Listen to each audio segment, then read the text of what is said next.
Siapa yang pernah membanding-bandingkan sesuatu? Misalnya saja ketika nilai ujian dibagikan. Biasanya momen perbandingan selalu terjadi. Mulai dari penasaran dan bertanya-tanya, nilai kamu berapa ya? Masalahnya, apa itu perbandingan? Bagaimana membandingkan yang benar? Dan apa saja jenis-jenis perbandingan itu? Untuk lebih jelasnya, yuk kita simak pembahasan berikut ini.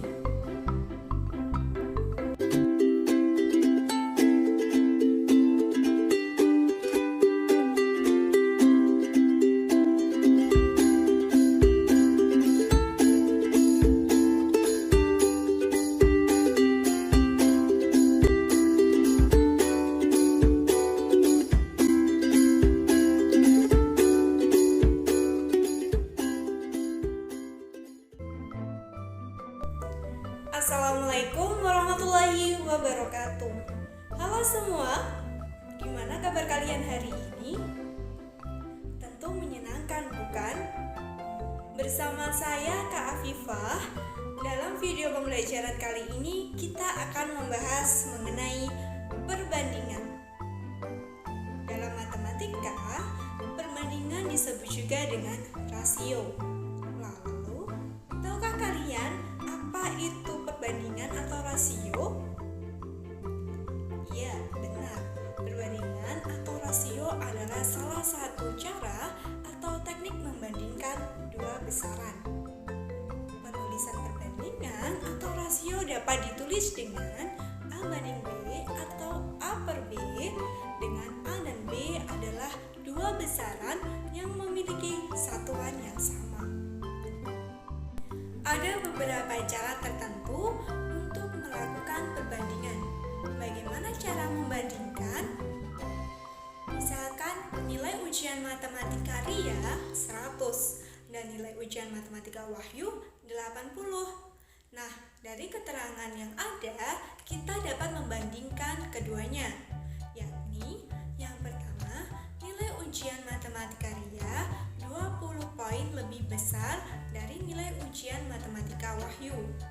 Hal ini didapatkan dari perhitungan 100 dikurangi 80 sama dengan 20 poin. Yang kedua, nilai ujian matematika Ria 54 kali ujian matematika Wahyu. Hal ini didapatkan dari perhitungan 100 per 80 sama dengan 5/4.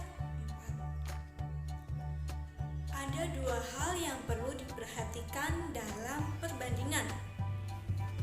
Syarat perbandingan yang pertama yaitu samakan satuan. Artinya, besaran-besaran yang dibandingkan itu adalah besaran yang sejenis.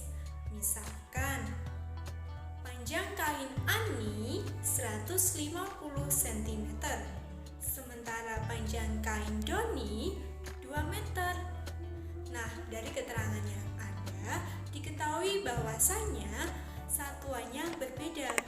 Untuk membandingkan keduanya, maka kita harus menyamakan satuan keduanya, yakni sama-sama sentimeter atau sama-sama meter. Yang kedua, ubah ke bentuk yang paling sederhana. Misalkan, kakak memiliki uang sebesar 150.000 dan adik memiliki uang sebesar 50.000. Lalu, berapa perbandingan uang kakak dan adik? Nah, untuk mengetahui perbandingan keduanya, maka kita harus menyederhanakan terlebih dahulu, yakni dengan membagi keduanya dengan 50.000.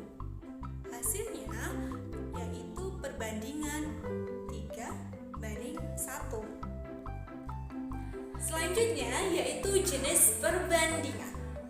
Jenis perbandingan dibagi menjadi dua macam, yakni yang pertama perbandingan senilai. Perbandingan senilai disebut juga dengan proporsi. Perbandingan senilai melibatkan mendapatkan dua rasio yang sama.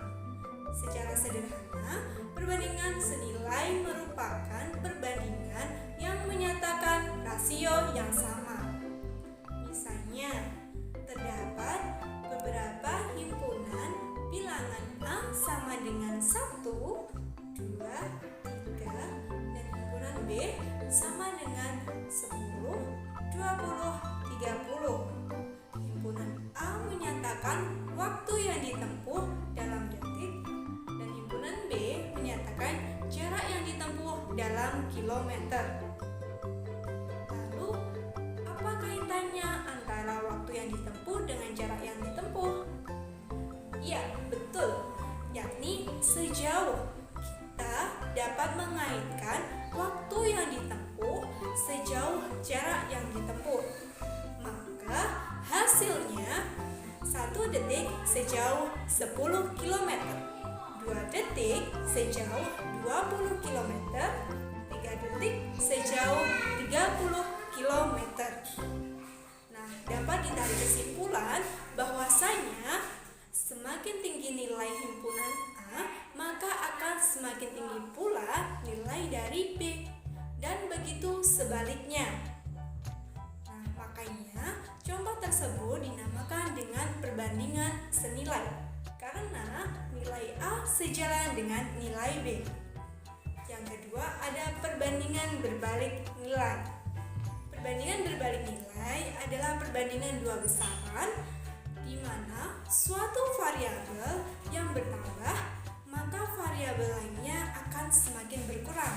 Begitu sebaliknya. Misalkan, persediaan makanan 20 ekor kambing cukup untuk 8 hari.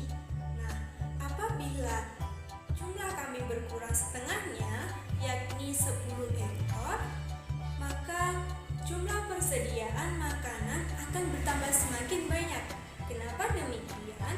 Karena yang makan kambingnya semakin sedikit, sehingga jumlah persediaan makanan bertambah 2 kalinya, yakni menjadi 16 hari.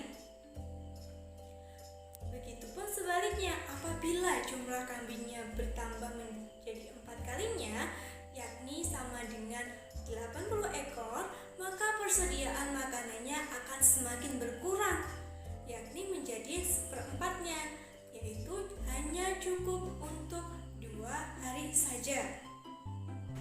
Nah, dapat disimpulkan bahwasanya semakin banyak jumlah kambing, maka persediaan makanannya akan semakin berkurang. Itu tadi merupakan contoh dari perbandingan berbalik nilai. Nah, sekilas pembahasan mengenai perbandingan pada video pembelajaran kali ini.